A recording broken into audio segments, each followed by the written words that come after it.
Le championnat du monde des rallyes fait étape en Jordanie pour la deuxième fois de son histoire. Les pilotes retrouvent le forum romain de Jerash, vieux de plus de 2000 ans. Bonsoir à tous, soyez les bienvenus dans Autorally. Bonsoir Georges Biard.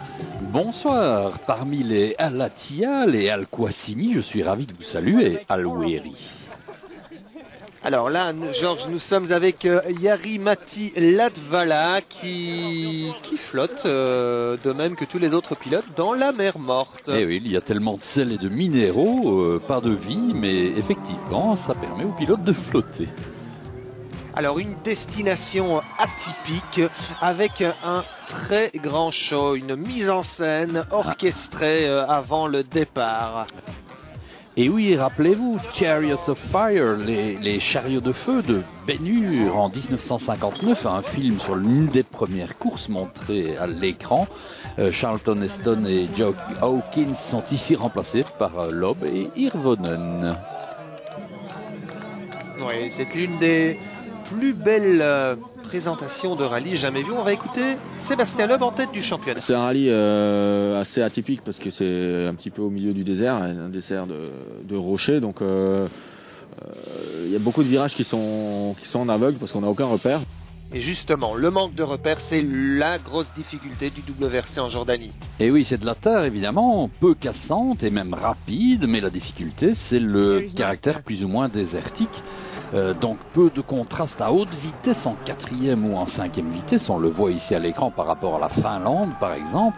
Il y a beaucoup de virages cachés, donc l'importance des notes est vraiment primordiale, même s'il y a aussi des portions montagneuses et donc un peu plus lisibles que celles que nous voyons à l'écran en plaine. Mikko Hirvonen l'a d'ailleurs déclaré, il a un système de notes spécifique pour la Jordanie. Alors la Jordanie, c'est où? Eh bien, c'est là. Et oui, avec un premier jour qui va nous emmener pour cette spéciale 97 km chronométrés pour une matinée de 4 spéciales qui va nous emmener vers le sud en direction du parc de service situé au bord de la mer Morte. Préparation des pilotes quelques minutes avant le départ de la première spéciale. Alors que fait-on, Georges, dans ces moments-là? On vérifie notamment les pressions de pneus? Tout à fait, on s'échauffe un peu, mais cette spéciale, elle est nouvelle, c'est très important. Elle a un profil un peu comme Chypre. Elle sera parcourue une fois seulement, 15 km, il est 11h30 du matin et elle est très glissante, un peu des billes comme l'ex-rallye d'Australie quand il était basé à Perth. Et c'est Loeb qui ouvre la route devant Hirvonen. Les deux pilotes balayent parce qu'il y a vraiment une couche terrible de petits graviers et de poussière. Il est premier sur la route, c'est un gros désavantage, parce qu'en plus on a réparé les routes après les plus fortes pluies tombées depuis 20 ans dans cette région, il y a beaucoup de gravier. Et Hirvonen, étonnamment, fait un chrono moins bon que celui de Loeb, il va nous expliquer. En fait, j'ai fait un demi-tête à queue dans un virage, et puis j'ai calé au moment de me relancer, j'ai vraiment perdu beaucoup de temps. Le meilleur temps, Georges, il est signé par Jari-Matti Latvala et il y a notamment une explication. Il est 3e sur la route et après 2 meilleurs temps, il a déjà 4 secondes d'avance. Mais c'est intéressant parce que c'est une nouvelle spéciale et une spéciale parcourue en sens inverse par rapport à la dernière édition en 2008. Donc ça prouve aussi la capacité d'adaptation du garçon. Voilà, il bat Loeb de 5 secondes 6. Meilleur temps pour Latvala devant Solberg, Sordo, Ogier, Henning Solberg, Loeb 6e, 8e, Hirvonen. Latvala qui va de nouveau signer le meilleur temps dans la deuxième spéciale. Il est largement en tête. Dans le troisième chrono, on retrouve Sébastien Loeb. Un 6e, un 4e, un 6e, un 3e temps, mais il est déjà à 21 secondes de Latvala et donc seulement en 5e position. Hirvonen battu par Loeb dans la deuxième. Il doit tenter de récupérer sa perte de 10 secondes dès la spéciale d'ouverture, mais avec 2 cinquièmes temps et un sixième, il reste à 7 secondes derrière Loeb et il trouve sa voiture beaucoup trop souple à son goût. Latvala, lui, est en totale confiance. Il a cédé sa première passe à un moment à Sordo et puis il a réagi dans la dernière spéciale. Il est toujours en tête et de peu 4 dixièmes devant Sordo. Oula, Georges, il hésite. Il pouvait aller à gauche, il est allé à droite, il a bien fait entre les panneaux jaunes. Il y a un petit shortcut possible. Maintenant, dans ces cas-là, c'est le roadbook qui décide.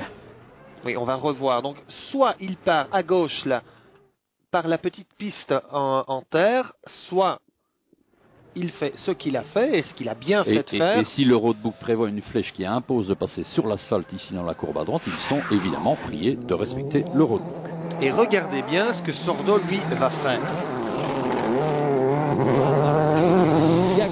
Eh bien, tout simplement, lui, il va couper. Pas de pénalité prévue. Un shortcut, donc visiblement, si on ne lui a pas appliqué de pénalité, c'est que le roadbook était imprécis à cet endroit.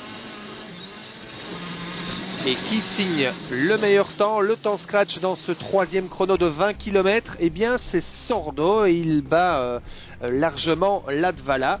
Ceci étant, regardez, vous allez voir, hein, l'avantage est quand même assez net. Hein. Regardez, Sordo par rapport à Latvala. Voilà. Et c'est autorisé. Le gain est estimé à 4 dixièmes. Pas mal, hein. C'est un peu le problème de ces routes désertiques où tout est un peu possible. 5e sur la route, Solberg. Meilleur temps dans la dernière spéciale de la matinée. Il occupe la 3e position à 1 seconde 5 du leader et à 1 seconde de Sordo. Il a bien profité de sa 5e position sur la route. Opens the flat, 6 left, keep very in of a crest. Into don't cut, 6 right fast, opens extra long, keep in of a crest. Ça fout le vertige. Hein. On n'a pas trop droit à l'erreur, ça c'est clair.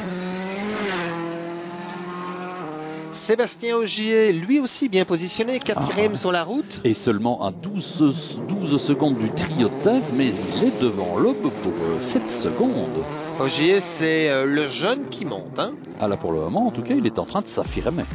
Clairement. Regardons le classement au terme de la première matinée de course. Latvala est en tête, 4 dixièmes seulement devant Sordo. Suivent Peter Solberg, Ogier, Loeb et Hirvonen seulement 6e. C'est la déception de ce début de rallye. L'après-midi, on repasse dans les mêmes spéciales. Wadi Chouhep. Oui, si vous le dites. Et on va retrouver Jari-Matti Latvala. Leader avec 30 secondes d'avance. Il va encore signer un meilleur temps l'après-midi. Ça lui en fera 3 trous au total sur 7 spéciales. Ça veut donc dire que c'est lui maintenant qui va ouvrir. Le but c'était d'aider Hirvonen. Avec 30 secondes d'avance, ça va être un peu juste. Et à votre avis, Georges, est-ce qu'il va de nouveau passer à droite ou cette fois il va prendre le shortcut? Let's see.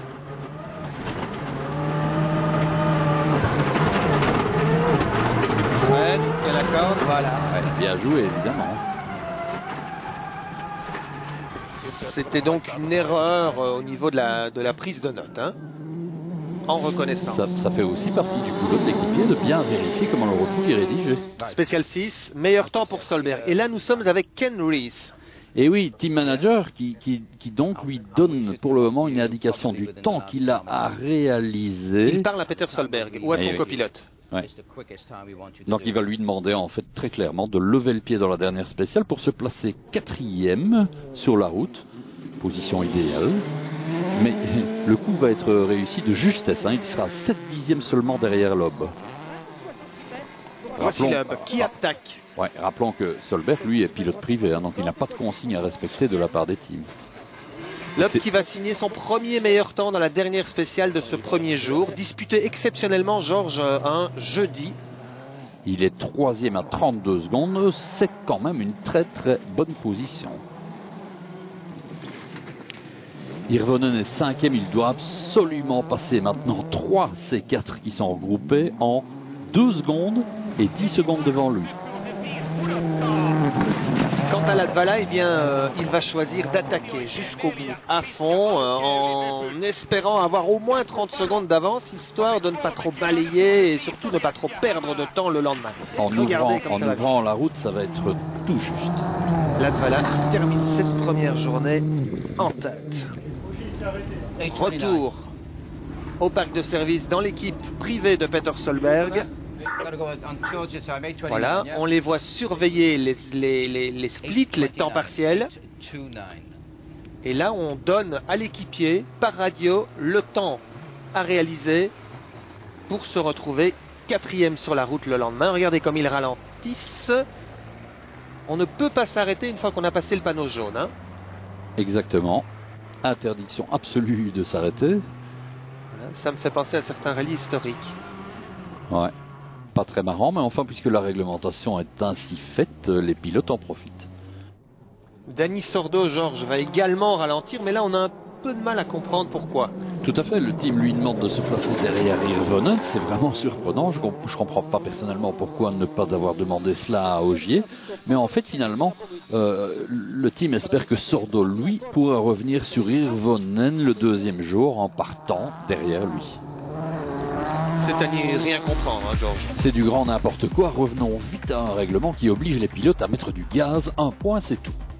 En tête au terme de cette première journée, Latvala devant Ogier, Loeb, Solberg, Hirvonen et Sordo. On écoute Sébastien Loeb, le champion du monde.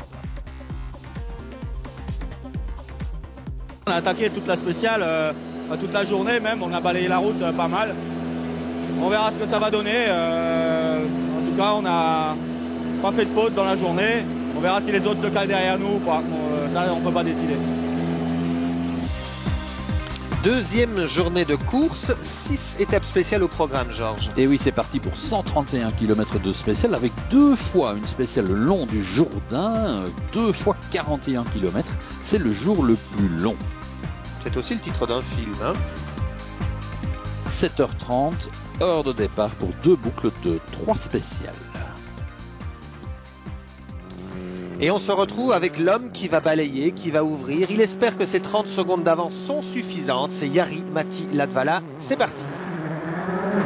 Et sur cette spéciale, il va perdre 3 secondes en 10 km. Donc, prenons la calculette. Ça veut dire qu'en fait, il devrait en perdre 36 sur les 130 km de spécial du jour. Et donc se retrouver à 6 secondes. Donc pour Jari-Matti, c'est déjà foutu. Sur cette base-là. Mais le rallye, ça n'est pas que théorique. Oui, tout à fait. Loeb, full attaque. Il sait que c'est aujourd'hui qu'il doit revenir sur Latvala, creuser un écart suffisant pour aborder la dernière journée de course qui est encore très longue. Hein, et il avec 105 km de spécial. Oui, tout à fait. Il va passer Ogier pour la deuxième place et revenir déjà lors de cette première spéciale à 28 secondes. Point 5 de Latvala. C'est pas mal. Deuxième spéciale du jour, de ce deuxième jour. Meilleur temps pour Peter Solberg. Il reprend la deuxième place à Loeb. Il prouve que l'évolution moteur reçue sur sa voiture, hein, il a plus de couple, la voiture est plus facile à conduire. Et puis aussi, reconnaissons, il est dopé par sa deuxième place du Mexique. Et puis il veut faire oublier sa sortie de route ici lors de la dernière édition en 2008. Lui, il doit attaquer au maximum. C'est Mikko Hirvonen. Malheureusement, Georges. Et ces débuts de journée sont catastrophiques. On va voir ce qui se passe. Souvenons-nous qu'il avait commis un tête à queue dans la première spéciale. Regardez là, un petit sommet abordé un peu trop à droite. Et là, à nouveau, dans la première spéciale du deuxième jour, une grosse faute. Il sera contraint au Super Rallye, mais c'est un rebondissement important. Je ne parle pas de la suspension, mais dans l'optique du championnat, c'est bien mal embarqué. Pourtant, c'est un pilote qui ne va pas souvent à la faute. Hein. La dernière, c'était en Corse en 2007. On le voit, un sommet masqué. Il l'aborde un peu trop à droite. Il voulait raser. Et on l'a dit, un peu. Et le choc est terrible. Alors, on a du mal à comprendre sur ces images vues de dos pourquoi les éléments de suspension vont casser. Sauf bien sûr les personnes qui connaissent le milieu. Mais regardez les forces G. Est-ce que vous avez vu son casque bouger alors qu'il est bien attaché, hein, donc ça donne une bonne idée de l'impact. Ouais, ça a bien secoué. Le train avant de la Ford Focus est ouvert. Et c'est l'abandon avec Super Ali. Donc il prend une pénalité de combien 5 minutes par spécial, mais là c'est bien foutu. Il n'a plus aucune chance de rentrer dans les points. Donc il nous explique qu'en fait il a pris un tout petit peu trop à droite sur le sommet. On a parlé du manque de points de repère et de visibilité. Il y a que le sable et le ciel ici. Et puis il a cassé sa suspension en rebondissant en retombant sur sa roue avant gauche. Alors regardez à droite, même endroit, Ogier, qui lui va passer en frôlant. Mais voilà la visibilité qu'on a à l'intérieur. Hein. Et on est quand même à très haute vitesse. Ogier est passé. Pour Hirvonen, ça a cassé. Hirvonen qui n'a plus qu'un rôle peut-être de balayeur à jouer dans la 3e et dernière journée. Le classement est chamboulé. Latvala est toujours en tête, mais attention, il n'a plus que 21 secondes d'avance sur Solberg. Loeb est remonté 3e à 25 secondes. Ogier est dans ses échappements. Sordo est 5e. Hirvonen a disparu. La plus longue dans cette matinée du vendredi, Jordan River, plus de 41 km, là où Loeb est le meilleur. Encore une fois, il choisit le bon endroit pour frapper fort. Il va passer Ogier pour la 2e place et surtout revenir à 4 secondes 7 de Latvala. Et attention, droite 80 long et 3. Ouvre long frein. Au gauche 90 plus.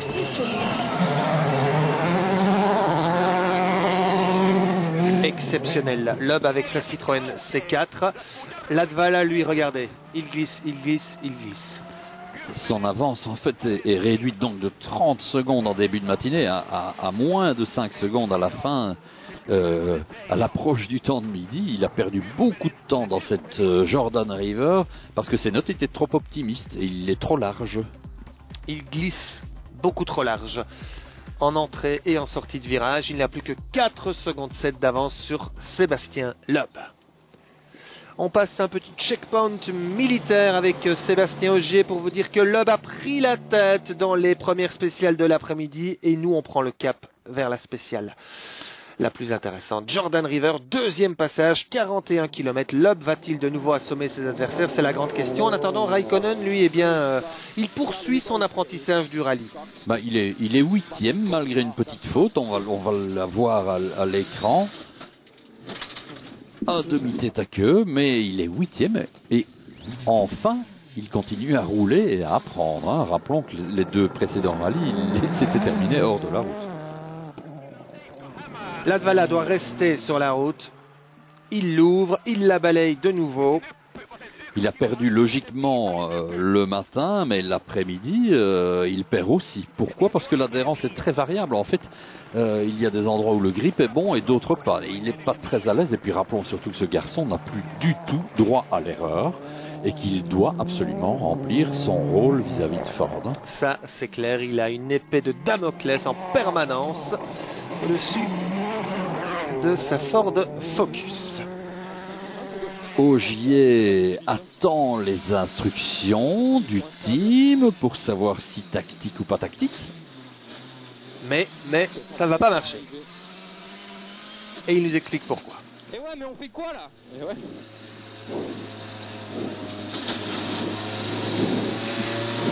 Finalement, on n'a pas reçu la dernière information et le dernier split dans la dernière spéciale, donc en fait on a cru qu'il a eu un problème ou qu'il avait ralenti, donc nous on a continué à rouler, on a respecté le plan qui était fixé avec l'équipe, mais finalement on a reçu l'information 3 secondes après la ligne d'arrivée. Ouais, c'est pas bon pour Loeb, ça. Hein, non, ça veut dire que Ogier passe 2e devant Latvala et qu'il va donc nettoyer pour son rival. Oui, parce que Loeb comptait se retrouver en tête avec une trentaine de secondes d'avance, non pas sur Ogier, mais sur Latvala. Ceci dit, Loeb va passer Latvala, qui cède enfin son leadership qu'il tenait depuis la 4e spéciale.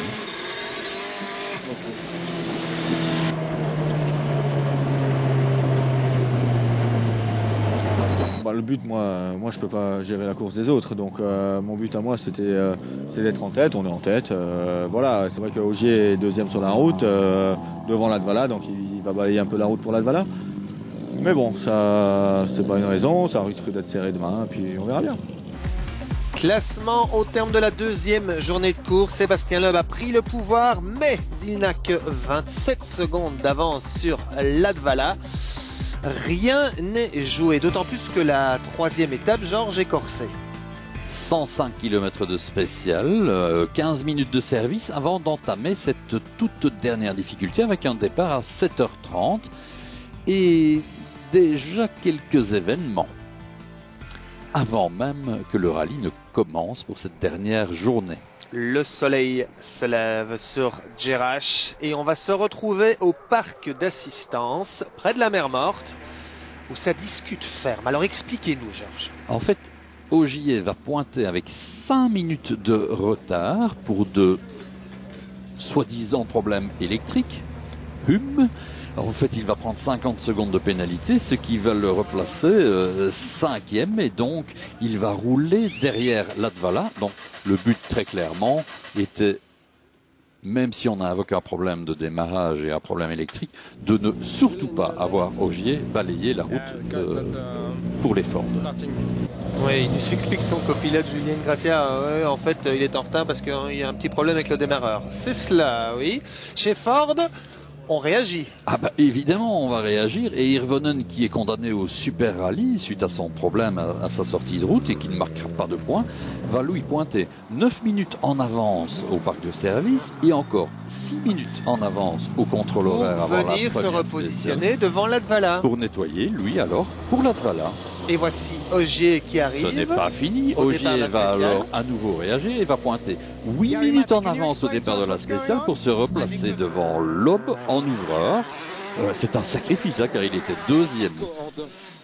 Il se retrouve maintenant hors du top 5, il est 8e, mais c'est très important parce que le nettoyage, on le voit, le nettoyage entre la première et la deuxième voiture est vraiment très important, et puis surtout les repères de freinage sont beaucoup plus lisibles pour Loeb maintenant, qui sera deuxième sur la route. Quel sacrifice pour Sébastien Ogier. Mais bon, c'est ce qu'on appelle reculer pour investir sur le futur. Écoutez, rien à dire. No comment. No comment. Bah oui. Réagit en champion là. Seule compensation, il est 7e car il a enfin passé Raikkonen pour la 8e place. Maigre consolation, Georges. Loeb signe le meilleur temps. Et 3 meilleurs temps sur 4 spéciales et chaque fois plus rapide que Latvala. L'écart passe de 28 à 32 à 33 et puis finalement à 38 secondes. C'est quand même une réaction de champion aussi. Il montre que même devant Latvala, il peut aller plus vite. Hirvonen, lui, il est juste devant Latvala. Il balaye pour son coéquipier chez Ford, allègrement. Mais Latvala n'en profite pas vraiment. Il ne peut rien contre Loeb, même si Hirvonen balaye pour lui. Seule consolation, il résiste à Solberg qui était revenu à 13 secondes et puis finalement il a bien réagi.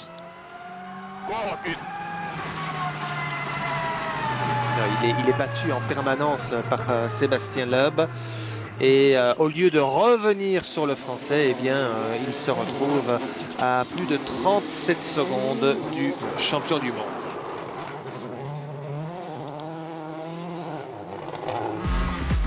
Bon, c'est un peu n'importe quoi, tout ça. On a un peu l'impression qu'on a atteint les limites de cette réglementation. Il est un peu dommage de perdre du temps à commenter des actions tactiques plutôt que des passages techniques de pilotes en course, reconnaissons-le. Alors, ne vous laissez pas distraire, Georges. Quelle serait la solution? Bonjour, mesdemoiselles. La solution, c'est de revenir à un système qui permet d'inverser l'ordre de départ, ce qui impose à tous les pilotes de mettre du gaz et de pouvoir éventuellement même choisir leur Top position 15 inversé, de départ. comme le suggérait Sébastien Loeb. Et pourquoi pas donner aux pilotes la possibilité de choisir leur ordre de départ pour le jour suivant. Ou alors mettre des ouvreurs. C'est aussi une possibilité parce que les ouvreurs nettoient la route, mais pas autant qu'une voiture de course. Regardez là. Ouh, c'était limite. Déjà tout à l'heure, il avait sauté au premier passage. Et là, pourtant, il est censé gérer son avance. Latvala, lui, va finalement terminer deuxième le jour de son anniversaire, 25 ans, maturité, il n'a pas commis d'erreur, il n'avait pas intérêt, sinon il était carbonisé. Solberg, troisième, signe son deuxième podium consécutif. Il capitalise, hein, Peter Solberg. Danny Sordo 4e, j'ai pas trop compris moi. Bah, il assure des points, il reprend les bonnes habitudes. Ouais, il permet à Citroën de prendre la tête du championnat constructeur. Pour Stobart, il n'y avait que Wilson, un rallye un peu il est transparent. il est cinquième surtout suite au sacrifice de Ogier. Oui, à plus de 8 minutes. Ogier est revenu 6e. Maigre consolation, hein, parce qu'il avait réalisé vraiment une très très belle course. Quant à Raikkonen, eh bien bravo, il termine 8e, il marque ses premiers points, 4 points. Bon, à juger beaucoup plus tard dans la saison. Classement final, victoire de l'UP, 56e victoire, et avec le 0 pointé d'Irvonen, c'est un super résultat. C'est vrai que c'est un super résultat pour nous. Irvonen qui arrive là, eh ben, il marque pas de points, donc ça c'est une super bonne opération au championnat. Et puis voilà, on a fait un beau rallye, ça a été une belle bagarre, des belles spéciales, on s'est vraiment fait plaisir, donc voilà, sympa.